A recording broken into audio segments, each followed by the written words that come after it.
Je vous souhaite la bienvenue ce matin dans la présence de notre Seigneur Jésus-Christ. Ce même esprit, la chorale va nous entonner une autre chanson. Je vais vous demander de vous mettre debout. Et nous allons faire la prière d'ouverture ensemble. Parce que nous sommes tous.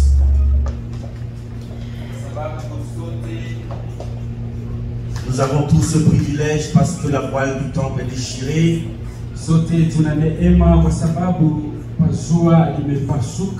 Et le lieu du très saint est accessible à tous. Après la chanson, nous allons prier pour la prière d'ouverture ensemble. En même temps, la présence de cet Esprit Saint.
Yahvé Shammah, le nom de l'Éternel est ici. Seigneur éternel, notre Dieu, Père céleste, 3 fois saint, le Dieu des cieux, le Seigneur des seigneurs. Seigneur, un matin comme ça, un après-midi comme ça, Seigneur, c'est la journée que tu as fait, Seigneur, qu'il soit pour nous le sujet, la détresse, la joie, Seigneur. Nous te disons merci, Seigneur, pour ceux qui sont ici, Seigneur. Nous te disons merci pour l'ouverture de ce service, Seigneur, car cette voile de temple est déchirée, Seigneur, et le lieu très saint est accessible avec nos genoux, Seigneur, avec nos genoux, dans le nom puissant de Jésus-Christ. Nous approchons devant ce trône de grâce. Merci, Seigneur, pour ton amour. Merci pour ta grande, tu es grand, Seigneur, parce que les cieux racontent tes merveilles, Seigneur. Le pendu manifeste l'œuvre de tes mains. Seigneur, voilà le service cet après-midi, Seigneur. Je demande ton contrôle, Seigneur. Faire en sorte que tout ce qui se fait, Seigneur, non pas selon notre volonté, Seigneur, mais selon ta volonté, Seigneur. Alors, éternel, la porte est ouverte, Seigneur, parce que tu dis, tu frappes, Seigneur. Si quelqu'un ouvre, tu rentreras. Voilà, la porte est ouverte, Seigneur. La porte de notre cœur est ouverte, Seigneur. Alors, Seigneur, prends possession, Seigneur, de ce service. Qu'il soit fait selon ta volonté, non pas selon notre volonté. Car nous n'avons pas grand-chose, Seigneur, sans toi qui nous inspire rien. nous ne pouvons rien faire.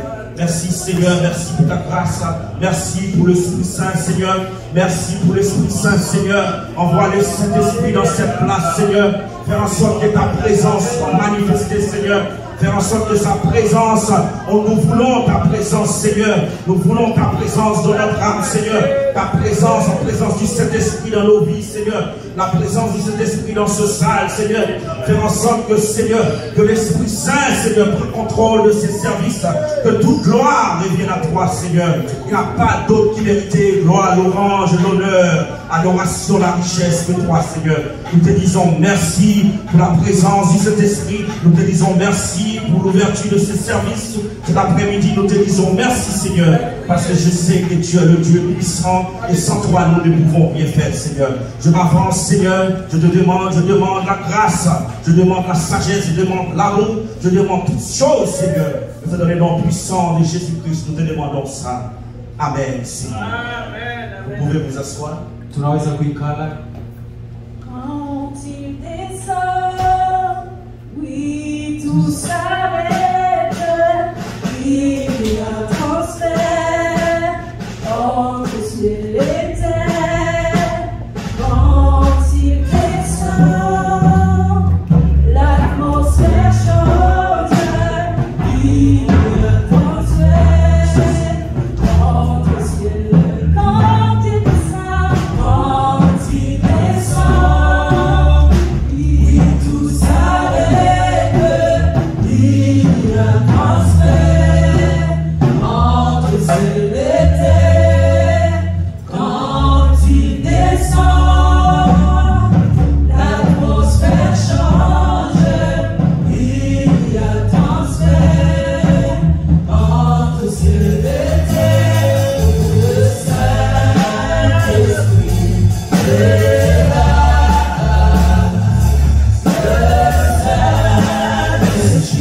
est là.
Car nous savons que nous péchons en parlant, en regardant. L'homme est toujours prêt à critiquer. Allons-nous devant celui qui est grand, qui est capable de pardonner tout. Seigneur éternel, notre bon Père Céleste, comme David dit dans sa parole, Seigneur, prions-moi un esprit bien disposé, ne me rejette pas loin de ta face, Seigneur, car je péché contre toi seul. Tu es le seul Dieu qui peut pardonner toute iniquité, toute transgression. C'est toi seul qui peux pardonner, Seigneur. Nous avançons devant votre trône de grâce, Seigneur, avec nos mains remplies, nos cœurs, notre pensée remplie de paroles, Seigneur, remplie de mots, Seigneur. Notre esprit est contaminé, notre âme est contaminée, Seigneur. Les yeux regardent et contaminent notre âme, Seigneur. Père, ce matin, cet après-midi, Seigneur, nous te demandons, Père, le pardon pour nos péchés, le pardon pour nos iniquités, Seigneur. Ne nous rejette pas loin de ta face, Seigneur. Seigneur, notre mère nous a conçus dans l'iniquité, Seigneur, mais nous sommes nés dans le péché, Seigneur. Que ton nom soit exalté cet après-midi. Seigneur, donnez-nous la force, le courage, Seigneur, à mieux apprendre, à mieux connaître, Père, car tu es le seul Dieu, Seigneur. Toi seul qui peux pardonner nos péchés, nos iniquités.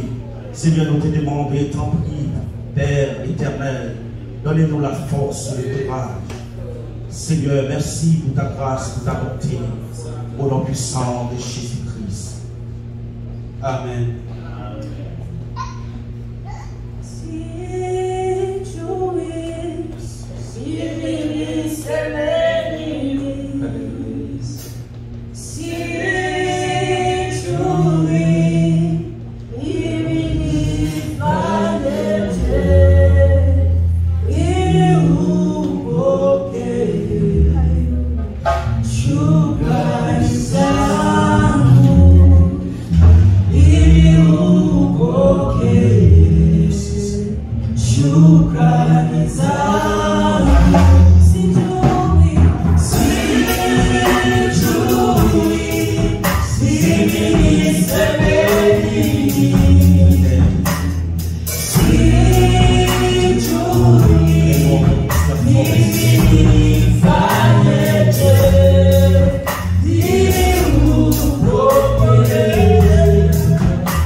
Mon Dieu, dans cette attitude de prière,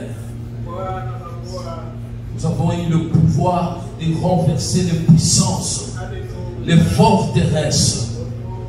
Alors nous prenons cette autorité au nom de Jésus pour nous élever contre toute force qui ne confesse pas la Seigneurie de Jésus.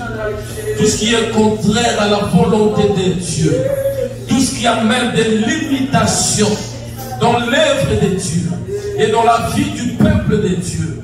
Je renverse cela au nom de Jésus. Merci Seigneur. Merci Seigneur. Merci Seigneur.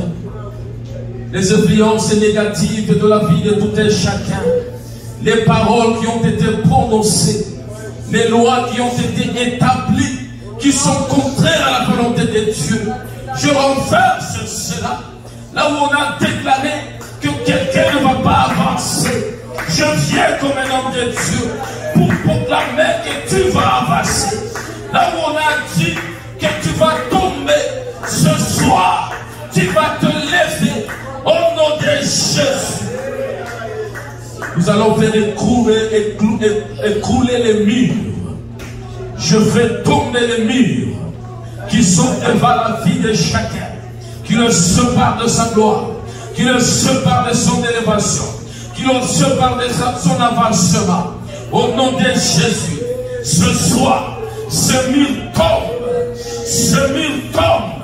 qui est un témoignage de la vie de chacun. Celui qui n'avait pas la joie, oh Dieu, donne la joie à chacun. Là où il y avait le projet de faire du mal à quelqu'un, je change cela pendant le programme de la prière de ce soir. Ce programme soit en train d'être changé. Toutes cette semaine, après le programme de ce soir, Seigneur, que ton peuple témoigne un changement. Merci Seigneur. Nous le disons par la foi. Nous le proclamons par la foi. Même pendant que nous serons en train d'adorer, de louer, d'écouter ta parole. Est-ce que les chaînes tombent qui étaient en train de lier quelqu'un? Les maladies tombent ce soir pour la gloire de ton nom. Merci mon Dieu parce que tu vas le faire. Car c'est pour la gloire de ton nom. Au nom de Jésus. Amen. Amen. Change mon histoire. Jésus a changé mon histoire. Changé mon histoire. Jésus a changé mon histoire. Il a essuyé mes larmes. Jésus a changé mon histoire. Il a essuyé mes larmes. Jésus a changé mon histoire. Changé. Changé mon histoire. Jésus a changé mon histoire. Change mon histoire. Jésus a changé celle de Sarah. Il avait changé la parole. Jésus a Il avait changé mon histoire. Il a changé les conditions de la vie. Jésus a Dans les déserts, a changé Merci Seigneur, merci pour cette grâce. Dans ce même esprit, nous allons prier pour la délivrance des captifs. Nous savons qu'il y a quelque sorte de prière. Pour faire ce genre de prière, il faut être debout devant Dieu. Parce qu'un soldat doit être toujours prêt. Parce que ce n'est pas de la prière, de la délivrance. Je vous invite à vous mettre debout avec moi. Allons-nous devant le Dieu très haut, c'est lui qui délivre, qui guérit, qui sanctifie. Seigneur éternel, notre Dieu, Père céleste, trois fois saint, le Dieu de l'éternité, Seigneur. Père, il n'y a rien que tu ne peux faire, Seigneur. Parce que la parole dit, Seigneur, tes mains ne font pas trop court pour plonger, Seigneur. Il y a ceux qui sont attachés, Seigneur. Il y a ceux qui sont captifs de leurs esprits, Seigneur. Le diable joue dans leurs pensées et qui fait en sorte qu'ils pensent, Seigneur, qu'ils n'ont pas le lendemain, qu'ils n'ont pas un ordre, qu'ils n'ont pas de délivrance, qu'ils sont toujours dans la souffrance. Seigneur, nous te demandons, Seigneur, l'après-midi, de manifester, Seigneur, en nous, Seigneur, que nos paroles, Seigneur, soient des paroles qui les amènent, Seigneur, à toi, Seigneur. Non pas les paroles qui les poussent, Seigneur, mais les paroles qui l'amènent dans la maison du Père. Dieu tout-puissant, le Dieu de l'éternité, le Seigneur des Seigneurs. Ce matin, Seigneur, la délivrance des captifs, Seigneur. Ce matin, Seigneur, la délivrance des captifs de l'âme, la délivrance des captifs de l'esprit, la délivrance des captifs du corps, Seigneur, la délivrance du captif, Seigneur. Parce que nos enfants, Seigneur, les enfants sont marrés, Seigneur. Les circonstances de la vie les ont attachés. Ils ne savent pas où monter, où descendre, Seigneur. S'ils doivent aller vers la gauche, ni vers la droite, Seigneur, ni au milieu, Seigneur. Parce qu'ils sont tout montés, Père. Cet après-midi, nous demandons la délivrance des captifs, Seigneur. Au nom puissant de Jésus-Christ. Vous pouvez vous asseoir dans le nom puissant de notre Sauveur. Si kwa majeshi wala silaha ni kwa Roho Mtakatifu. Si kwa majeshi wala silaha ni kwa Roho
Dans ce même esprit, nous allons approcher devant le trône de grâce de Dieu. Si nous sommes en santé, c'est pas parce que nous sommes mieux que les autres, mais nous avons reçu les grâces spéciales. Alors dans ce moment de prière, je vais vous demander de vous dépouiller devant Dieu. Pourquoi je vous demande cela? Parce qu'une personne qui a des douleurs chaque 4 heures, on doit lui donner un Tylenol 4.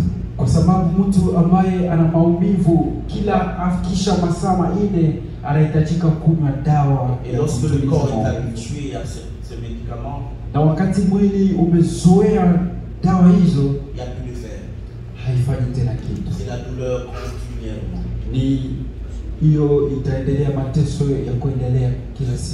Comme nous sommes tous des pécheurs, mais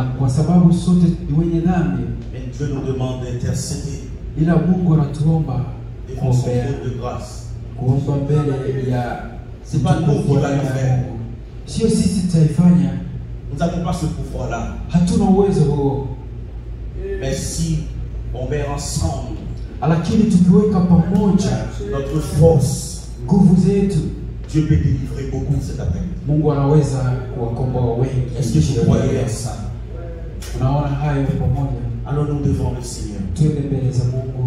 Pour les malades, pour les femmes enceintes. Elles ne sont pas des malades, mais on doit les apporter devant le Seigneur.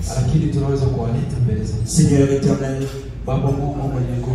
notre Père, toi qui es aux cieux, toi qui as fait les cieux et la terre, toi Seigneur, Naaman était avait des lèvres, Seigneur. Élisée l'avait dit, va dans le Jourdain et plongez 7 fois. L'homme des vents puissants de Bethesda, notre sauveur l'avait demandé, mais il avait dit à personne qui peut m'aider à descendre dans la piscine. Mais Jésus l'avait dit, prends ton sac et marche. Cet après-midi, mes frères et sœurs, agis ta foi dans tes pensées l'après-midi. Dis à les Seigneur, dis à ceux qui sont malades, lève-toi et marche au nom puissant de Jésus. Seigneur, tu ne nous as pas créés, Seigneur,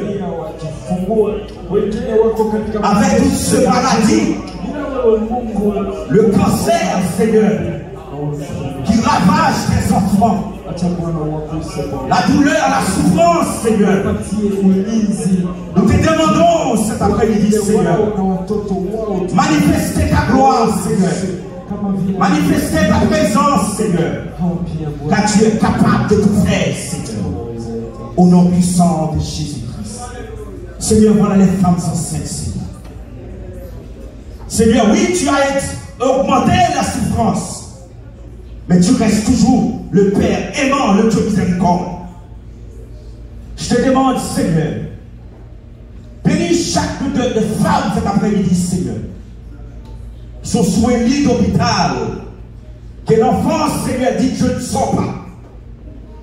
Je commande dans le ciel béni de Dieu, le Tout-Puissant, le Seigneur des Seigneurs. Je commande que tous les esprits impurs qui attachent la bassesse des femmes aujourd'hui, qu'elles soient délivrées au nom puissant de Jésus. Seigneur, nous te disons merci. Car nous savons que tu peux tout faire. Nous savons, Seigneur, que tu peux tout faire, Seigneur. Il n'y a rien que tu ne peux pas faire, Seigneur. Seulement mentir, tu ne peux pas mentir. Tu n'es pas un homme pour mentir. Mais Dieu est grand, tu es vivant. Seigneur, accorde-nous, Seigneur, par ta grâce, ta bonté, ton amour, Seigneur.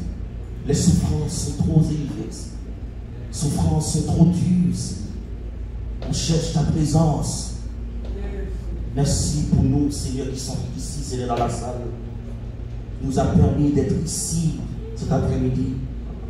Pas parce qu'on est mieux que les autres, mais parce que tu nous as fait grâce. Merci pour cette grâce spéciale. Merci pour cet amour, Seigneur.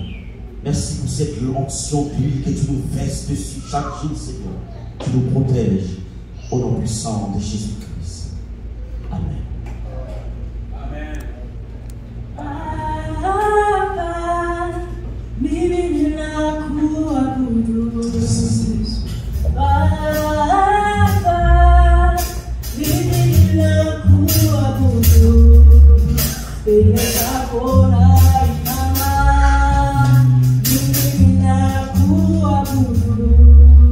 Mikono yangu na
Asante Yesu. Merci pour toute la gloire. Asante kwa utukufu Et toute la bénédiction. na kwa baraka zako. Dans ce même esprit de prière, nous Kwa allons hiyo demander à hali notre ya pasteur maombi, principal tutamwomba mchungaji wetu des prières pour l'œuvre. ataenda kuomba kwa ajili Et ya vraiment de kazi. l'Église aussi. Ataomba pia kwa ajili ya Wakristo Parce que ces jours-ci, nous avons besoin de la prière. kwa sababu pia tunahitaji maombi. Parce que le monde va quelque part, Kwa sababu dunia iko naenda mahali nous ne savons pas vraiment. hatujui mahali na Seulement Dieu peut nous aider. Mungu pekee anaweza kutusaidia. Demandez à notre pasteur de Tutamwomba mchungaji atatuombea. Éternel, Dieu Tout-Puissant, nous te disons merci pour ce moment. Tu nous as assemblés ici pour te louer et t'adorer. Mais encore, tu nous as rassemblés ici pour intercéder pour les problèmes et les difficultés du monde. Mais plus précisément, à ce moment-ci, je m'avais te présenter ton œuvre sur cette terre. Tu nous as mandatés, tu nous as envoyés dans ce monde pour aller proclamer la bonne nouvelle, l'évangile du salut au monde entier. Ô Éternel, il y a plus de 2000 ans que cet évangile est en train d'être proclamé. Je m'en vais, Seigneur, te présenter encore une fois ton œuvre, ton église sur cette terre.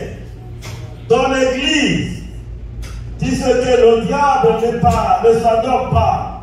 Il peut à tout moment semer de mauvaises semences dans ton église, séparer tes enfants de ton amour. Il peut à tout prix embrouiller les gens par des esprits séducteurs. Il veut abréger de tes enfants des doctrines et des démons. Alors beaucoup de gens, beaucoup de chrétiens aujourd'hui ne savent plus sur quel pied danser. Il y a trop de scandales. Beaucoup de tes serviteurs ne croient plus en toi, mais ils croient plus au diable. Parce qu'une grande majorité des soi-disant serviteurs font déjà des contrats avec le diable pour obtenir des richesses, pour obtenir la célébrité. Et que dirais-je encore? La situation est très compliquée. Mais en éternel, tu es toujours vivant. Tu es toujours capable, tu ne changes pas. Ce que tu faisais autrefois, tu le fais aussi aujourd'hui. Nous implorons, nous intercédons à l'endroit de ton église.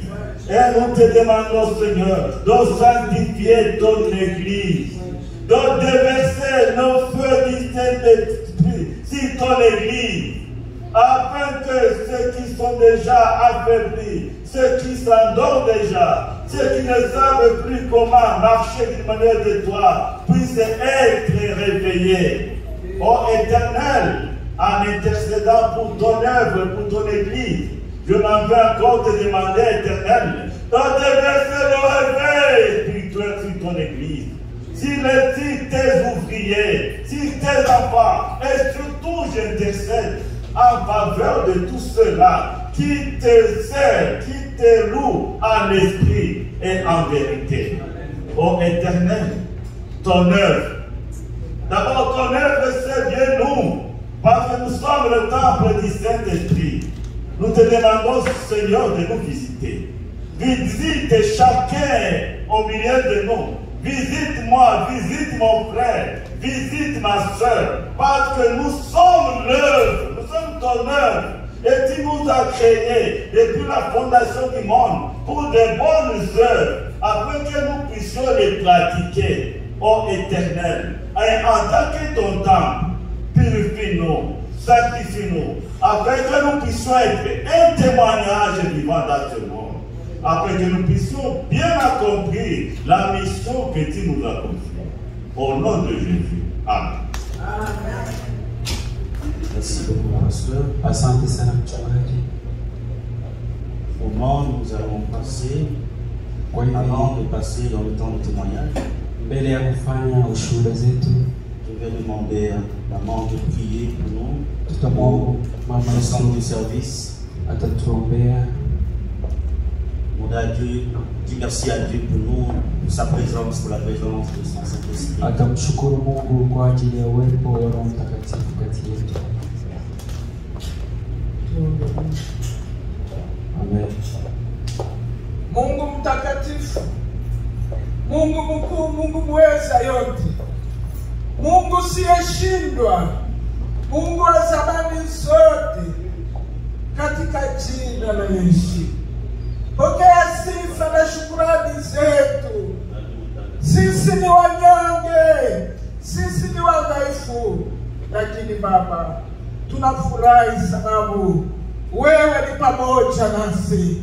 Kama vile uliahidi kuwa nasi mpaka mwisho wa dahari. Bwana Yesu, hakika tunaishi siku za mwisho na mambo ni mengi katika dunia hii. Ninakushukuru kwa maana utatenda ishara kwa kanisa lako. Takasa kanisa, osha kanisa.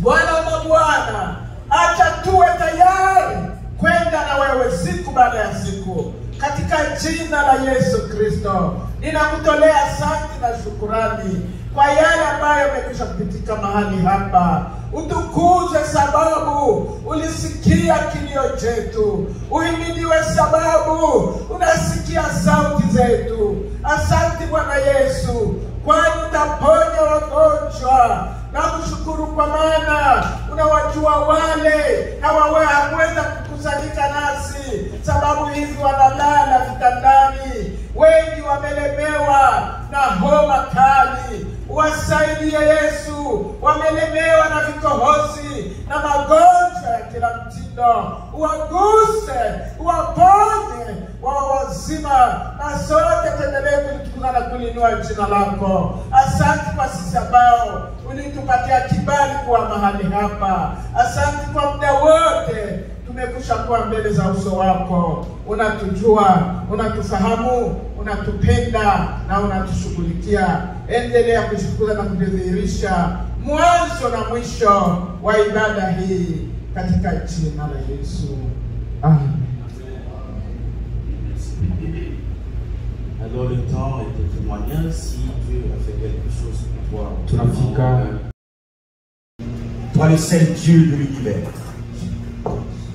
le seul Seigneur, le seul Maître. Avant le prédicateur, je ne sais pas si la chorale la louange, une chanson. Après la chanson, on va se mettre debout. On va acclamer la servante, le serviteur du Seigneur. Parce que Dieu les a formés pour nous enseigner. Et leur parole que prononce ne vient pas d'eux, mais de Dieu le Père, tout-puissant créateur du ciel et de la terre.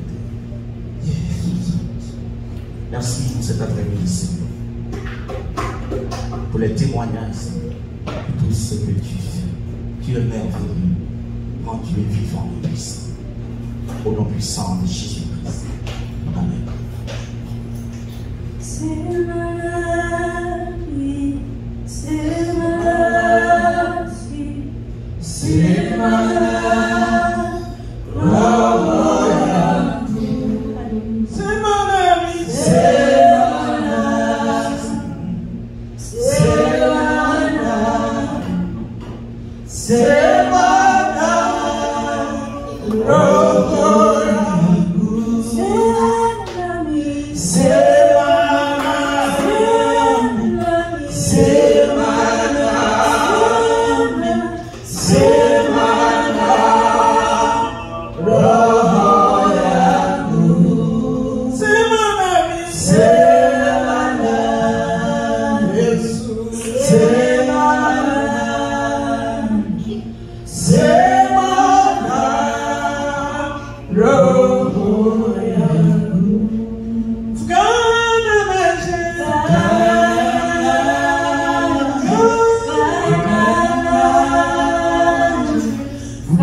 Alléluia.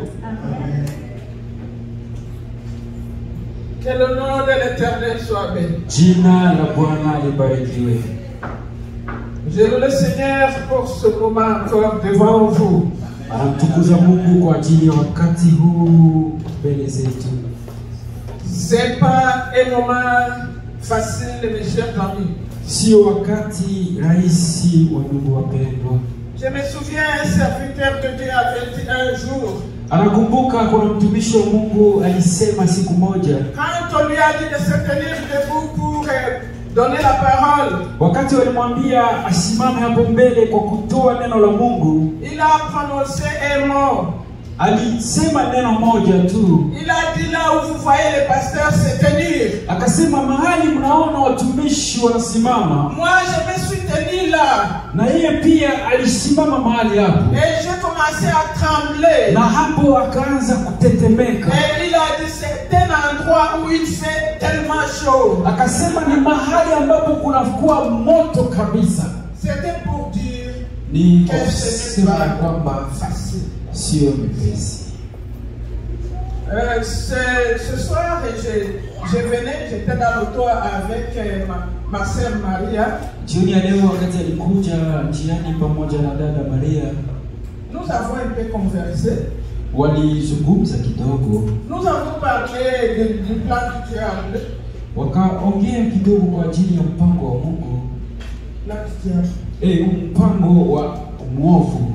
Comment il est en train de faire pour distraire les enfants de Dieu. Namna gani mwovu iko nafanya kwa kuwapoteza wana wa Mungu, Et surtout pour nous les femmes. na zaidi kwa wao wanawake. Il nous dit de faire ça, de prendre ça, de mettre ça, de mettre ça. Mwovu anawaambia kufanya hiki, kuchukua tena hiki, Tout ce qui est à la contre de la parole de Dieu. na yale yote yako kinyume na neno la Mungu. Et nous avons compris qu'il y a beaucoup de choses qui se font au niveau du diable avec ses agents. Na wakaelewa kwamba kuna mambo mengi yanafanyika huko kwa waovu na watu wake, Et nous avons compris que nous vivons les derniers jours. na hapo pia wakajiambia kwamba kweli tunaishi siku za mwisho. Raison pour laquelle il faut nous réveiller. Ndiyo maana inabidi tuamke. C'est ce que nous avons échangé avec la sœur. Yale ndiyo maneno ambao walizungumza njiani pamoja na mama Maria. Réveillons-nous. Tuamke, Nous vivons les derniers temps. tunaishi muda wa mwisho. Lèvons-nous pour la lecture de la parole de Dieu. Tusimame kwa kuheshimu neno la Mungu. Nous allons lire dans les Actes des Apôtres. Tutaenda soma katika kitabu ya Matendo ya Mitume, Actes le chapitre 10, verset 1 à 7. Matendo sura 10 versi ya kwanza mpaka ya 7. Actes 10, 1 à 7. Matendo ya Mitume 10 1 mpaka 7. Celui qui a vu, il peut lire. Alipata anaweza kutusomea. Voilà ce qui est dit Actes chapitre 10, verset 1 à 7. Disons le nom de l'Éternel. Amen. Il y avait à Césarée un homme nommé Corneille, centenier de la couronne italienne. Cet homme était pieux et craignait Dieu avec toute sa maison. Il faisait beaucoup d'aumônes au peuple et priait Dieu continuellement. Et à la 9e heure du jour, il vit clairement dans une vision un ange de Dieu qui rentra chez lui. Il lui dit, Corneille, les yeux, les regards fixés sur lui. Et saisi de foi, il répondit, qu'est-ce que le Seigneur? Et l'ange lui dit, des prières, des aumônes sont montées devant Dieu. Il s'en est souvenu. Envoie maintenant des hommes à Jopé et fait venir Simon, surnommé Pierre. Amen. Logé chez un certain Pierre, Onérier, dont la maison est près de la mer. Dès que l'ange qui lui avait parlé fut parti, Corneille appela deux de ses serviteurs et un soldat, deux d'entre ceux qui était attaché à sa maison. Amen. Merci beaucoup. Asseyez-vous, s'il vous plaît. La parole de Dieu que nous venons de lire. Neno la Mungu ambalo tunatoka kusoma Ici, je veux que nous apprenions sur l'offrande qui parie. sahihi. Nilihitaji tuongelee sadaka inaloongea, L'offrande qui parie. sadaka ambayo inaongea. Corneille, c'était un Italien. Cornelio alikuwa wa huko Italia. Lui et sa famille, ils craignaient Dieu. Yeye na familia yake walikuwa wanamwogopa Mungu. Il n'était pas juif, il n'était pas un Israélite. Yeye hakuwa Myahudi ama wa Israeli, Mais ils adoraient Dieu, lui et toute sa famille. alikuwa akimwabudu Mungu yeye pamoja na jamaa yake. Ils commençaient à faire, ou bien ils étaient en train d'adorer, compte tenu de ce qu'ils comprenaient spirituellement. Walikuwa wakiabudu kulingana na yale ambao walikuwa wanaelewa kiroho. La parole de Dieu nous dit combien ils étaient en train de prier régulièrement. Na neno la Mungu linatuonyesha mara ngapi walikuwa wakiomba kila wakati. Et nous trouvons que Corneille, il a été le premier chrétien païen. Na hapo tunaelewa kwamba huyo Cornelio alikuwa Mkristo wa kwanza aliokoka, ambaye alikuwa mpagani. Ici, l'ange de l'Éternel est venu vers lui Hapo malaika wa Mungu alikuja mbele zake et il lui a précisé que tes prières, tes aumônes sont montées devant Dieu. na hapo akamwambia, maombi yako na sadaka zako ziko napanda mbele za Mungu. Et Dieu s'en est souvenu. Na Mungu akakumbuka hiyo. C'est comme ça que l'ange est venu dire à Corneille. Yale ndiyo maneno malaika alikuja kumwambia Cornelio. Et vous savez, les enfants de Dieu que nous sommes, Na mnajua sisi wana wa Mungu, pour que Dieu puisse nous parler, ili Mungu apate kutuzungumza, il ne vient pas au hasard. hakuji tu kukuja hivi. Il va nous trouver quelque part. Atatukutana mahali pamoja. Il va nous trouver à un endroit où là où nous sommes en train de l'évoquer. Atatukutana kwa mahali hapo ambapo tuko tunamwalika. Là où nous sommes en train de l'appeler. Mahali hapo ambapo tuko tunamuita. Nous l'appelons jour et nuit. Tunamuita siku na mchana. Nous l'appelons continuellement. Tunamuita siku kwa siku. Nous le prions sans arrêt. Tunamuomba bila kuchoka. C'est à ce moment-là qu'il va venir. Ndiyo mahali hapo ambapo atakuja. Il va venir nous écouter. Atakuja kutusikiliza. Il va venir nous demander qu'est-ce que tu veux encore. Atakuja kutuuliza nataka nini tena. Et notre Dieu considère nos prières comme un sacrifice qui monte vers lui. Na hapo Mungu anachukua maombi yetu kama vile sadaka inayopanda mbele zake. Et il se rappelle de nous. Na hapo anatukumbuka pia. Il se rappelle de nos persévérances. Anakumbuka pia jinsi tunavyojitoa kwake. Il se rappelle de combien nous nous dévouons pour le rejoindre. Na hapo anakumbuka mara ngapi tumejitoa ili tukutane na yeye. C'est l'heure de l'offrande de sacrifice. Ni hapo tunapotoa sadaka ya kujitolea. L'offrande qui parle. Sadaka inayosema. Ça vient de toi, ça vient de moi. Inatoka kwangu, inatoka kwako pia. Vous savez, dans l'Ancien Testament, Unajua katika Agano la Kale, on avait l'habitude de donner des animaux. watu walikuwa na tabia ya kutoa sadaka ya nyama. Mais quand le Seigneur Jésus est venu, Lakini Yesu Kristo alipokuja, lui-même, il est venu comme un sacrifice vivant. yeye mwenyewe alikuja kama vile sadaka iliyo hai. Et c'est un sacrifice vraiment efficace pour toi et pour Na moi. yeye pia ni sadaka inayofaa kwako na kwangu. Et là, pour le moment, quand je m'étais devant vous, Na hapo ninaposimama mbele zenu, je vais vous rappeler que nakuja kuwakumbusha kwamba l'offrande que nous donnons, l'offrande spirituelle que nous donnons, ou bien que nous pouvons faut donner. hiyo sadaka ya kiroho ambayo tunatoa, ambayo tunaweza kutoa, L'offrande agréable devant Dieu par son Fils Jésus-Christ. sadaka inayofaa mbele za Mungu kupitia mwana wake Yesu Kristo, C'est les louanges que nous avons devant Dieu. ni sifa ambazo tunazo mbele za Mungu, C'est la reconnaissance que nous avons devant Dieu. na hiyo kujitambua ambayo tunayo mbele za Mungu. C'est le sujet d'adoration que nous avons devant Dieu. Ni hiyo hali ya kuabudu ambayo tunayo mbele za Mungu. C'est l'offrande qui parle. Hiyo ni sadaka inayoongea. Je ne peux pas entrer beaucoup dans la vie de Corneille et Pierre. Hapo hataingia zaidi katika maisha ya Cornelio na Paulo, Parce que quand Corneille est en train de prier, kwa sababu wakati Cornelio alikuwa akiomba, c'est à ce moment-là que Dieu est venu lui parler.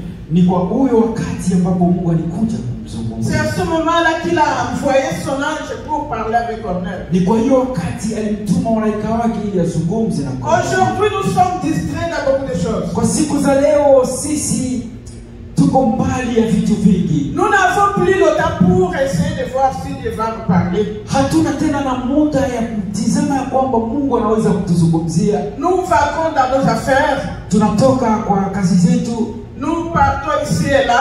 tunaenda huku, tunarudi huko. Nous n'avons même pas 10 minutes pour essayer d'attendre si Dieu va nous parler. Hatuna hata dakika 10 ya kuachia Mungu tusikilize kama atatuzungumzia. Mais c'est le moment pour toi et moi pour que nous puissions vraiment nous réveiller. Ila ni wakati kwako na kwangu ili tuweze kuamka, Pour que Dieu puisse nous parler. ili Mungu apate kutuzungumza. Et nous savons que Dieu, il se souvient toujours de nos prières. Na tunajua kwamba Mungu anakumbuka kila wakati maombi yetu. Il se souvient de nos bonnes œuvres. Anakumbuka matendo yetu mazuri. Il se souvient de nos aumônes que nous donnons au peuple. Anakumbuka yale masadaka ambazo tunatoa kwa mataifa. Donc nous ne sommes pas sanctifiés ni sauvés à cause de nos bonnes œuvres. Kwa hiyo hatutakaswe ama kuokolewa kwa ajili ya matendo yetu mazuri. Mais nous serons quand même récompensés à cause de ces bonnes œuvres que nous sommes en train d'exécuter. Lakini tutalipwa kwa ajili ya matendo yetu mazuri ambayo tuko tunatenda. Ici, Corneille et toute sa famille vont recevoir une grande bénédiction de la part du Seigneur. Na hapo Cornelio na familia yake yote yataenda kupokea baraka kubwa kutoka kwa Mungu. Et il fallait que Pierre d'abord puisse venir chez Corneille pour exécuter cette grande bénédiction. Na ilihitajika kwamba Paulo akuje kwanza mbele ya Cornelio. Et c'est pour cela, quand Corneille a vu le songe du Seigneur, Na ndipo hapo Cornelio alipoona hiyo ndoto ya Mungu, malaika wa Mungu, il va en même temps, sans hésiter, par la foi, il a envoyé en même temps 3 personnes pour aller chercher Pierre. na hapo kujuta, kupitia imani alituma watu 3 kwenda mtafuta Petro. Et c'est après ça que la bénédiction va entrer chez Corneille. Na nikisha hapo ndipo baraka zitaingia kwa Cornelio. Et c'était pas la bénédiction pour sa maison seulement, Na haikuwa tu baraka kwa ajili ya nyumba yake pekee, mais c'est venu pour tous ceux qui étaient là, même à l'entourage de son pays. lakini alikuja kwa wote ambao walikuwa hapo, hata mahali ya karibu ya nchi yake. L'offrande qui parle. Sadaka inayoongea. Souvenons-nous de l'offrande de la veuve dans Marc, le chapitre 12, versets 41 à 44. Tukumbuke hiyo sadaka ya huyo mjane kwa Marko 11:12 mpaka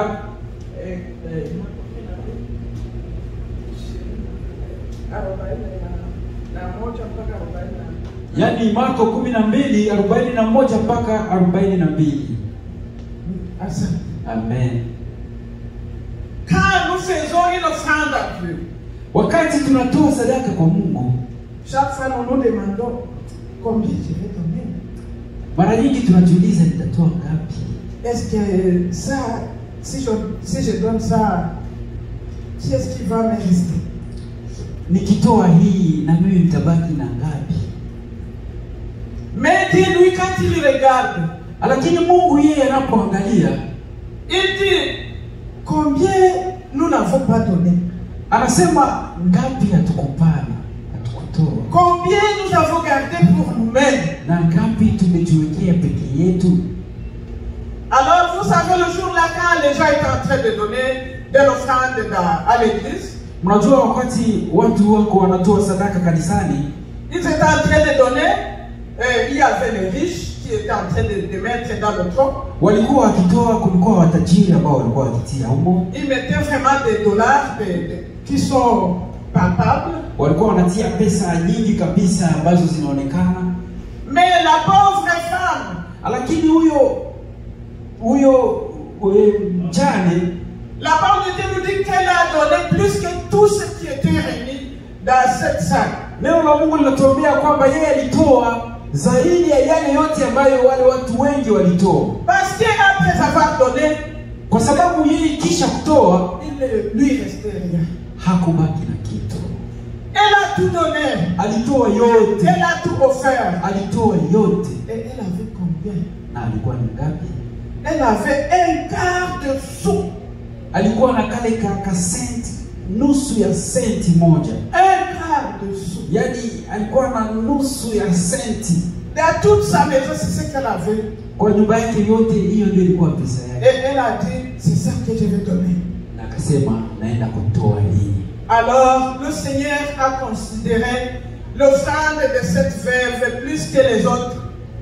Na hapo Bwana akachukulia sadaka ya huyo mjane kuzidi sadaka zingine zote. C'est pour cela que je vous invite, frères et ma soeur, Na ndio maana anatualika kaka na dada, donnons et donnons encore davantage. tutoe na tutoe tena zaidi. Et si nous agissons comme ça, Dieu va nous bénir. Na tunapotenda hivyo, tujue Bwana atatubariki. Plus nous donnons par amour, Kwa zaidi tunatoa kwa upendo, là nous amassons beaucoup de bénédictions devant Dieu. na hapo tunapokea baraka nyingi kutoka kwa Mungu. Que Dieu nous bénisse. Bwana atubariki. Il y a beaucoup d'exemples Kuna mifano mingi sana qui nous montrent l'offrande qui part. ambayo inatuonyesha sadaka inayoongea. La Sunamite est dans 2 Rois, chapitre 4, verset 8. Kwa Wafalme wa pili 4 mpaka 8 ni habari ya yule mwanamke Mshunami. Cette Sunamite, c'était une femme riche. Huyo Mshunami alikuwa mwanamke mtajiri, Elle avait vraiment des richesses. alikuwa na utajiri Et kweli, elle avait son mari avec elle. na alikuwa na mume wake wakiishi pamoja. Mais il y a un serviteur de Dieu qui avait l'habitude de passer devant leur maison. Ila kuna mtumishi wa Mungu alikuwa anazoea kupita mbele ya nyumba yao, Et c'était le serviteur de Dieu, Élisée. na alikuwa ni mtumishi wa Mungu Eliseo. Et toutefois, quand il passait devant la maison, Na kila wakati alipokuwa akipita mbele ya nyumba yao, la femme disait, mais serviteur de Dieu, viens manger avec nous, viens manger chez nous. huyo mwanamke alikuwa anasema, mtumishi wa Mungu, karibu nyumbani tule pamoja. Et chaque fois, quand il lui disait de venir manger, Na kila wakati alikuwa akimwambia karibu kwa kula, le serviteur de Dieu, il était devenu, donc il s'est habitué d'aller directement manger dans cette famille. huyo mtumishi akazoea kila wakati kwenda tu kula kwa jamaa hiyo, Jusqu'à ce que cette femme va s'approcher de son mari. na mpaka wakati huyo mwanamke akasogelea mume wake Et il a dit à son mari, na akamwambia mume wake, mais faisons une petite chambre haute pour le serviteur de Dieu, na tufanye chumba ndogo kwa ajili ya huyo mtumishi wa Mungu, avec un mur, na tutie kibambazi, avec un lit, tumwekee kitanda, avec une table, tumtilie pia meza humo, avec un siège, tumwekee kiti, avec un chandelier. tumwekee pia mshumaa fulani. Et toutefois, quand le serviteur de Dieu va venir, Na kila wakati huyo mtumishi atakapokuja, il ne doit pas seulement manger, hata kuja tu kula, il va aussi se reposer. lakini atapumzika hapo. Et le mari a dit, bonne idée. Na mume wake akasema, wazo nzuri hiyo. Et ils ont fait ça. Na wakafanya hivyo. Et à ce moment-là, ils ont commencé à recevoir régulièrement le serviteur de Dieu. Na kuanzia hapo wakaanza kuwa wanampokea mtumishi wa Mungu hapo nyumbani. Et il est arrivé alors que le serviteur de Dieu a observé dans la maison. Na ikafika wakati mtumishi wa Mungu akatizama katika nyumbani humo. Il a trouvé effectivement qu'il ne manquait rien. Akakutana kwamba hawa watu hawakosei. Et il a commencé à dire à la femme, na akaanza kumwambia huyo mwanamke, mais dis-moi, est-ce que tu veux que j'aille parler à ta faveur chez le roi pour te faire telle ou telle chose? Akasema, unahitaji niende kumwongelesha mfalme kwa ajili yako, kumwambia afanye hivi na hivi kwa ajili yako? Mais là, dis-moi,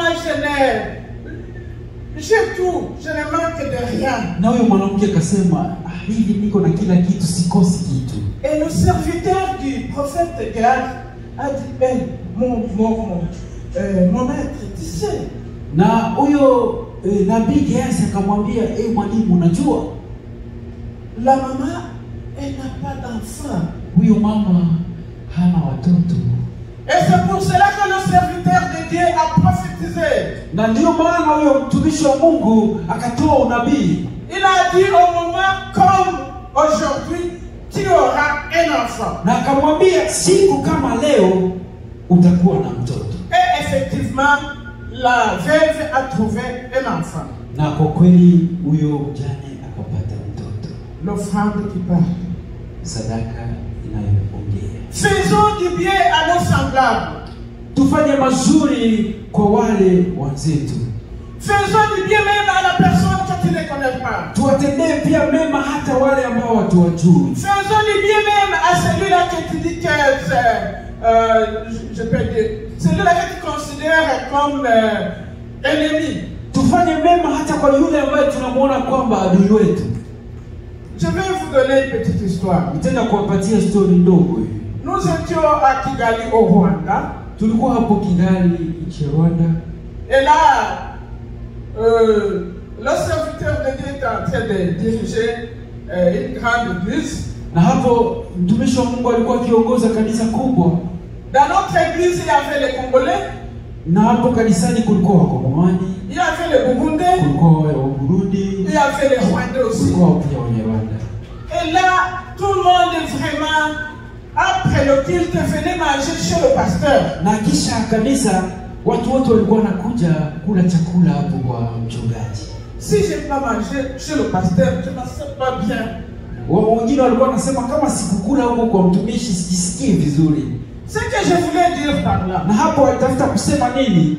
Il y avait un frère qui venait du Congo. Kulikuwa ndugu mmoja ambaye alitoka Kongo. Lui, il venait parce qu'il était un grand commerçant. Na yeye alikuwa anakuja kwa sababu alikuwa mchuruzi mkuu. Des fois, il venait aussi à l'église. Na wakati mmoja alikuwa akija kanisani. Et il venait aussi manger chez nous. Na alikuwa anakuja pia kula hapo kwa mchungaji. Il pouvait même passer la nuit chez nous à la maison. Na wakati mwingine angilala hata hapo nyumbani. Là, on ne se souvenait plus de lui. Na hapo hatukuwa tukimkumbuka hata tena. Un jour, siku moja, à ce moment-là, nous avons quitté le Rwanda à cause de la guerre. Kwa hiyo wakati tukatoka Rwanda kwa ajili ya vita. Et nous nous sommes retrouvés dans la grande forêt. Na hapo tukajikutana tuko katika hiyo pori kubwa. Là, nous avons séjourné 6 mois dans la forêt. Na katika pori kubwa hiyo tulikaa miezi 6. Et les ennemis étaient en train de nous fusiller jour et nuit. Na wale maadui walikuwa kutupiga masasi usiku na mchana. Alors, quand le frère, il y a un frère congolais. Na kuna ndugu mmoja wa Mkongomani. Au nom de Sorongana. Jina lake Sorongana. C'est lui-là qui mangeait chaque fois chez nous. Ndio yule ambaye alikuwa anafika nyumbani kila wakati kula chakula. On ne pouvait même pas se souvenir de son histoire. Wala tulikuwa hatukumbuki hata. Mais un jour, il va dire. Na siku moja akasema, je vais faire tout. Nitafanya yote iwezekanayo. Je vais aller sortir le pasteur de la forêt. nitaenda kumtoa mchungaji huko porini. Parce que toutefois, quand j'étais chez lui, j'étais comme un roi. Kwa sababu kila wakati nilipokuwa kwake nilikuwa kama mfalme. Et on m'a vraiment entretenu. Na wamenichunga vizuri. Il y avait la guerre partout, il y avait des mauvaises choses partout. Kulikuwa vitu vibaya kwa sababu vita ilikuwa mahali. Mais le monsieur il a dit, si je n'ai pas encore trouvé le serviteur de Dieu, je ne dois pas quitter la forêt. Na huyo mwanaume akasema, kama sijakutanana na mtumishi wa Mungu sitatoka katika shamba hili. L'offrande qui parle. Sadaka inayoongea. Il est parti jusqu'à ce qu'il est parti chercher le pasteur dans la Na hapo akaanza kwenda kumtafuta mtumishi humo porini. Il a quitté la forêt avec d'autres personnes. Akatoka porini na watu wengine. Et là, on ne se souvenait plus de lui. Na hapo tulikuwa hatukumbuki kabisa. En Swahili on dit, Na kwa Kiswahili tunasema, tenda mema nenda zako. fais du bien et partir. Amen. Parce que tu ne connais pas ce que tu es en train de faire Kwa aujourd'hui. sababu haujui yale uko unayatenda leo. Et fais du bien à tout le monde. Na ufanye mema kwa watu wote. Aimons-nous les uns les autres. Tupendane wamoja kwa wengine. Lorsque Jésus était à Bethanie, Wakati Yesu Kristo alikuwa Bethania, il était parti dans la maison de Simon le lépreux. alienda katika nyumba ya Simoni huyo ukoma. Et là, il était dedans, il y avait une femme de nom de Marie de Magdala. Na wakati alikuwa ndani kulikuwa mwanamke kwa jina la Maria Magdalena. Elle est venue aussi. Huyo mwanamke alikuja pia. Elle est venue avec du parfum. Akakuja na parfum, malashi fulani. Très bien.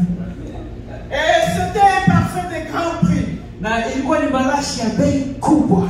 La parole de Dieu nous dit que ça devait être un salaire de toute une année pour un salarié. Na neno la Mungu linatuambia kwamba ikikuwa ni mshahara wa mwaka mzima wa mtumishi mmoja. Elle est venue. Elle a commencé à verser ce parfum sur la tête de Jésus. Na hapo akaanza kumimina hiyo malashi juu ya kichwa cha Yesu Kristo. Et sur les pieds du Seigneur Jésus. Na kwa miguu yake pia akamimina. Et les disciples ont dit, ah, c'est quoi ça?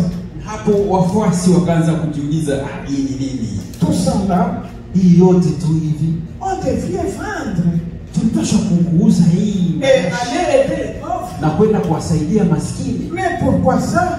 Lakini kwa nini kuimwaga hivi? Et Jésus qui voyait loin que ses disciples, Na Yesu Kristo ambaye alikuwa akiona mbali kuzidi wale wafuasi, il a dit, vous avez toujours les veuves et les orphelins et les pauvres avec vous. na hapo akasema, nyinyi mko tu tuna wajane na mayatima pamoja na nyinyi. Vous avez le temps pour les servir. Mlikuwa na wakati wa kuwasaidia.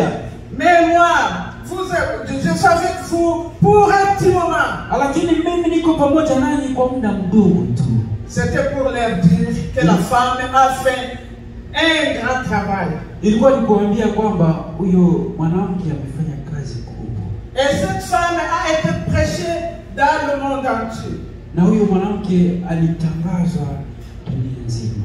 Là, je suis en train de chercher combien dans la parole de Dieu on nous parle d'une offrande qui parle. Hapo niko natafuta mara ngapi katika neno la Mungu wanatuongelesha kwa ajili ya sadaka inayoongea. Dans Acte 9:36. Matendo ya Mitume 9 na 36. On nous parle d'un Tabitha Dorcas. Hapo wanatuambia kwa ajili ya Tabitha Dorcas. Tabitha c'était une couturière. Huyo Tabitha alikuwa akishona nguo. Elle faisait aussi de bonnes œuvres. Alikuwa akitenda pia matendo makubwa mazuri. Elle faisait la confection, c'était pas pour vendre. Alikuwa akishona manguo, haikuwa juu ya kuuza. C'était pour aider les veuves de son entourage. Lakini alikuwa juu ya kuwasaidia hawa wajane wa area yake. Et un jour, Tabitha Dorcas va mourir. Na siku moja huyo Tabitha Dorcas atafariki. Et quand elle est morte, Na wakati amefariki, Pierre était très loin de l'endroit. Petro alikuwa mbali sana na hiyo mahali. Mais on va le faire venir. Lakini wataenda kumuita.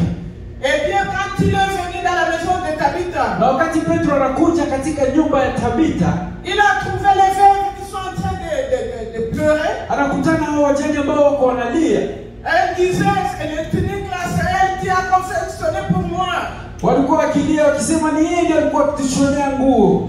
Même ce matin, c'est lui, c'est elle qui l'a confectionné. Hata hii ambayo unavaa sasa ni yeye ndiye ameishona. Et elle s'était en train de pleurer, Na hapo pleurer. walikuwa wakilia, wakalia. Elle s'était en train de montrer leur reconnaissance à l'égard de Tabitha. Walikuwa wakionyesha, yani wakionyesha mazuri ambayo huyo Tabitha aliwatendea. Et quand elles ont commencé à crier, pleurer partout, Na wakati walianza kulalamika, kulia kila wakati, et là, le serviteur de Dieu, Pierre, va dire ceci.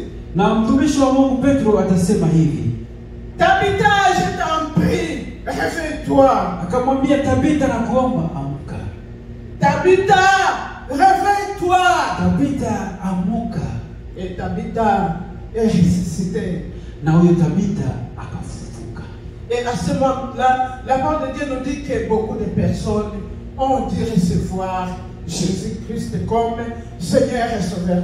Na neno la Mungu linatuambia mahali hapo watu wengi walimpokea Yesu Kristo kama Bwana. Nous sommes aussi invités à suivre les mêmes exemples de la parole de Dieu. Na sisi pia tunaalikwa kufuata hiyo mifano mazuri ya neno la Mungu. Soyons reconnaissants. Tuwe pia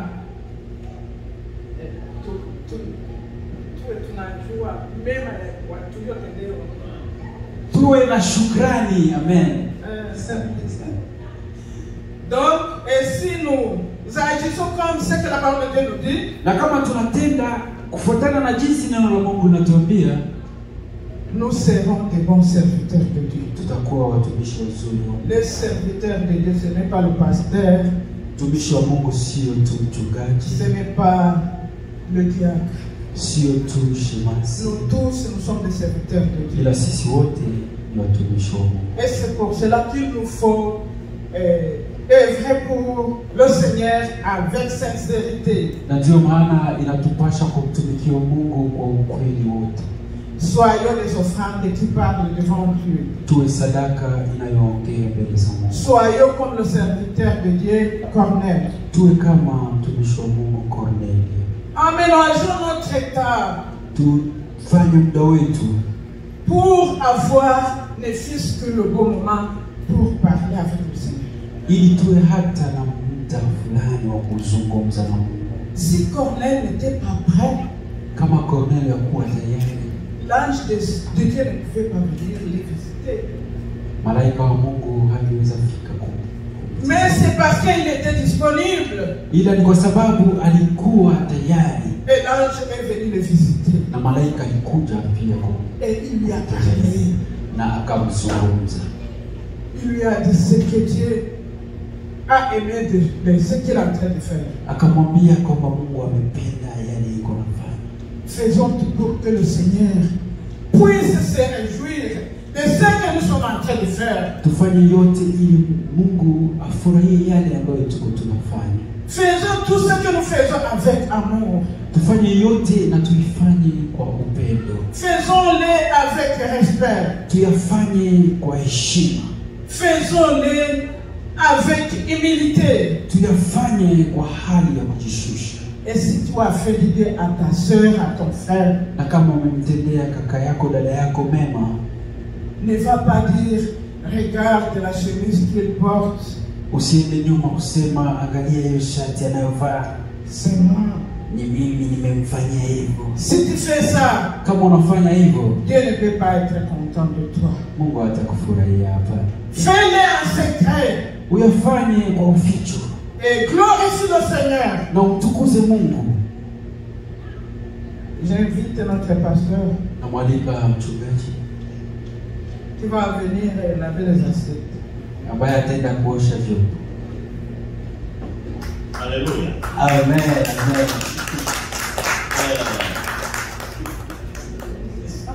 Ce thème que sa servante vient d'aborder, c'est un grand thème. Hii neno ambayo mchakazi wa Mungu anaenda kutuambia ni neno kubwa Que beaucoup de serviteurs de Dieu n'abordent jamais. ambayo wengi watumishi wa Mungu hawaingilie kabisa. Une offrande qui parle. Sadaka inayoongea. Nous avons l'habitude de faire des bruits. Tuna hiyo tabia ya kufanya fujo, Mais lakini on ne voit rien. hatuoni kitu. Quelqu'un nous avait enseigné un jour. Kuna mtu ambaye ametufundisha siku moja, Dans la vie, maishani ne meurs pas sans laisser des traces. usifariki bila kuacha alama. Et les traces en question, c'est quoi? Na hizo alama ni nini? C'est un témoignage. Ni ushuhuda. Nous devons lutter pour laisser un témoignage. Tunahitajika kupigania kabisa ili tuache Et je ushuhuda. m'en vais vous dire ceci. Na hapo naenda kuambia hivi, Dieu n'est pas ingrat pour oublier nos bonnes œuvres. Mungu si mwovu ili asahau matendo yetu mazuri. Une offrande qui parle. Hii sadaka inayoongea C'est une parole qui m'a touché. ni neno ambayo imekusa Toi-même, tu es une offrande. wewe mwenyewe, ni sadaka. Parce que l'apôtre Paul dit dans Romains 12, Kwa sababu Mtume Paulo anasema kwa Waroma Romains 12, 12 verset 1. Waroma 12 sura yake ya kwanza, Offrez vos corps comme des sacrifices vivants, sains et agréables. toweni miili zenu kama vile sadaka inayoishi tena ya kumpendeza Mungu. Toi aussi, tu es une offrande. Wewe pia ni sadaka. Dis à toi-même là où tu es, je suis aussi une offrande. Useme ndani mwako ya kwamba mimi pia ni sadaka. Pas n'importe quelle offrande, Sio sadaka yoyote hii, mais une offrande qui parle. lakini sadaka Une inayoongea. offrande qui témoigne. Hiyo sadaka inayoshuhudia. Une offrande qui édifie les gens. Sadaka inayojenga watu. Une offrande qui parle. Sadaka inayoongea. Mais nous avons souvent toujours un problème. Ila mara nyingi tuna shida fulani. Notre état spirituel Hali yetu ya kiroho fait souvent que les actions que nous posons passent inaperçues. inafanya kwamba matendo ambayo tunatenda yanapita bila kujulikana. Notre égoïsme Hiyo umimi wetu bloque inafunga le message inafunga ujumbe de nos bonnes œuvres. ya matendo yetu mazuri. Oh, Corneille, Oh, Corneille je m'en rappelle depuis. anakumbuka huyo Corneille. C'était un homme de prière. Alikuwa mtu wa maombi. Il priait, lui et sa famille. Alikuwa anaomba yeye na Mais il ne jamaa priait yake. pas seulement. Lakini hakukuwa naomba tu, Mais il faisait aussi des aumônes. alikuwa pia anatoa sadaka. Chers bien-aimés, Wapendwa, l'apôtre Paul va nous dire Mtume Paulo tena kutuambia la foi sans les œuvres est morte. imani bila matendo La imekosa. foi nous pousse toujours à agir. Imani inatutuma siku zote La kutenda. foi nous pousse à nous donner. Imani inatutuma kujitoa. La foi nous pousse à aimer. Imani inatutuma kupenda. La foi est une action. Imani ni tendo. Chers bien-aimés, Wapendwa, si nous comprenons bien ce message, kama tunaelewa vizuri ujumbe huu, une offrande qui parle, sadaka inayoongea, nous serons bien qualifiés pour le ministère que tutakuwa Dieu nous a accordé. tutakuwa wazuri sana kwa kazi ambayo Mungu D'abord, ametupatia. moi en tant qu'offrande, Kwanza mimi kama vile sadaka, si l'autel du Seigneur, kama madhabahu ya Mungu, est-ce que moi en tant qu'offrande, est-ce que je dégage une odeur agréable à Dieu? kwamba mimi kama vile sadaka natoa harufu nzuri inayompendeza Mungu, Et les actions que je pose, na matendo ambayo Et ninayoyatenda. ce sont des actions qui viennent d'un cœur sincère. Ni matendo ambayo inatoka katika roho safi. Il y a des gens qui donnent pour donner. Kuna watu ambao wanapana Quelqu'un peut te tu. donner $100 sans toutefois t'aimer. Mtu anaweza kukupatia dola 100 bila kukupenda hata. Une offrande qui ne vient pas d'un cœur aimant, c'est pas une offrande qui parle. Sadaka ambayo haitoki katika roho inayopenda sio sadaka. Corneille a donné, a fait des aumônes. Cornelio alitoa Il sadaka. considérait les pauvres, Alikuwa akiwatizama les veuves et les orphelins. akiwatizama hawa Il wamaskini venait à wajane na leur mayatima. secours. Alienda kuwasaidia. Et ces offrandes, ces aumônes Na hizo sadaka ont constitué un ferment qui a édifié beaucoup de gens. ilijenga hiyo kitu ambayo imetia moyo watu wengi. Et dans la Bible, on a écrit les aumônes, on a fait mention des aumônes et des Corneilles. Na katika Biblia walitambua hizo, wakasema sadaka za Cornelio. Et si aujourd'hui vous pouvez encore écrire la Bible, est-ce que ton nom va figurer dedans? Na kama leo wanaweza tena kuandika Biblia, ni jina lako litaonekana au ndani. Ton nom va figurer dedans. Jina lako litakuwa. Mais le nom de Corneille est déjà Ila dedans. jina la Cornelio liko huko Et ndani. pour Marie de Magdala, Hapo huyo mume wa Maria wa Magdalena. il a offert un parfum de grand prix. Na kwa ajili ya Maria Magdalena alitoa sadaka ya bei kali. 300 deniers. Akatoa sadaka ya denier hizo 300. Qui peut s'égaler à Marie de Magdala? Nani anaweza kuwa kama Maria Et Magdalena? Jésus a fait une prophétie en disant, partout où l'évangile sera proclamé, cette femme, c'est là aussi proclamé pour l'acte qu'il a porté à mon endroit, parce que ce qu'il avait fait, il avait fait pour la sépulture de Na Jésus. Yesu Kristo akatabiri kusema, mahali pote neno la Mungu litatangaziwa, huyu mwanamke pia atatangaziwa kwa ajili ya tendo ambayo alifanya kwa Et ajili ya. Tabitha Dorcas. Na huyo Tabitha En Dorcas. aidant les déshérités et les laisser pour compte de son temps. Kwa kusaidia hawa wa maskini kwa kazi aliyokuwa anafanya. Il ne savait pas que ces gens-là allaient se rappeler d'elle. Hakujua kwamba hao watu watamkumbuka. Mais son action, son œuvre à l'endroit de ces gens-là avait impacté leur cœur. Lakini matendo yake kwa wale watu ilikosa roho zao. Malheureusement, il n'avait pas pu lui dire ça avant sa mort. Ila hawakuweza kumwambia hayo maneno mbele ya kifo chake. Bien-aimé, Watu, quand quelqu'un te fait du bien, kama mtu anakufanyia mazuri, n'attends pas le jour de son enterrement pour aller jeter les fleurs sur le tombeau. usingojee siku ya kufa kwake ili uende weka maua kwa Quand kaburi. quelqu'un te fait du bien, Wakati mtu anakufanyia mema, il faut même t'amener jeter des fleurs. inaweza hiyo wakati umtupie maua, Pendant qu'il est encore vivant. wakati Alors tu aliyompumzika. vois, ces faibles-là, les autres venus des habitats. Le jour il était déjà mort. Naona hao wale wajane walimkumbuka Tabitha siku Voici alipokufa. la vie qu'il a, quelqu'un avait posé pour moi, qui va Angalia hivyo ambayo alishonea. Ni nani tena ataifanya hivyo? Mais de fait dire ça à Tabitha, lorsque tu es encore vivant. Lakini ilibidi wamwambie maneno wakati alikuwa bado. Wapendwa katika Kristo, Que Dieu nous aide. Mungu atusaidie En sachant que ce que nous faisons kwa kujua ya kwamba yale a tunayofanya une grande valeur aux yeux. ina thamani kubwa sana mbele Parce zetu. que Dieu nous a créés avant la fondation du monde en Christ pour de bonnes œuvres afin que nous le pratiquions. Kwa sababu Mungu alituumba mbele ya uumbaji wa dunia kwa ndani ya Kristo ili tupate kutenda matendo mazuri.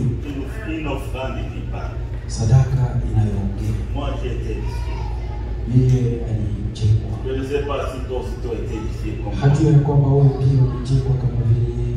Évitons la négligence. Tuache hiyo kusahau. Dans notre adoration, dans notre église, ne soyons pas négligents. Katika maisha yetu tusiwe wadhaifu. Ne négligeons rien. Tusidharau kitu. Luttons pour qu'un jour les anges puissent aussi nous visiter, comme ils ont visité Corneille. Tupigane ili siku moja wa malaika watutembelee kama vile walimtembelea Corneille. Dieu va envoyer les anges Mungu watatuma pour nous parler. ili Et nous en watusaidie. avons tellement besoin. Na kweli tunawahitaji Pour nous encourager. ili watutie moyo. Et nous en avons tellement besoin. Kweli tunawahitaji. Nous allons nous lever. Tutaenda tusimame Et nous allons prier le na Seigneur. tutaomba Mungu. Nous allons demander au Seigneur de nous accorder sa grâce. Tutamwambia Mungu atumpatie neema zake Afin que nous puissions vraiment nous offrir d'abord à lui. ili tuweze kujitoa kwake À lui donner l'offrande la plus précieuse. na kumpatia sadaka inayokuwa na thamani. Et quelle est cette offrande? Na hiyo ni sadaka gani? Proverbe 23-26, la parole dit: Methali 23:26 neno linatuambia, Mon fils, mwanangu, donne-moi ton cœur nipe moyo wako et que tes yeux na macho yako se pressent dans le moi. ifurahi kwa kuniona. Ici, je vais les référer des grandes offrandes. Hapa naomba uamsho wa sadaka. La première offrande, c'est ton cœur.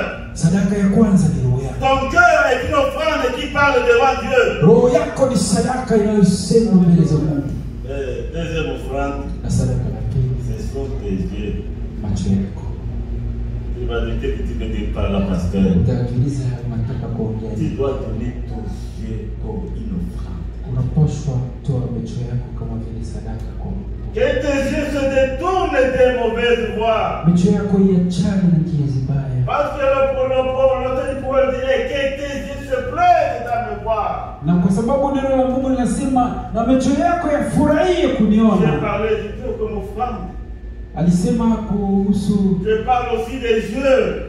anasema pia kuhusu macho. Mais les yeux représentent le corps tout entier. Lakini macho inaonesha mwili mzima. Parce que si nous gardons nos yeux, si nous confions nos yeux à Dieu, Kwa sababu tukitolea macho yetu kwa Mungu, Dieu va les utiliser pour sa gloire.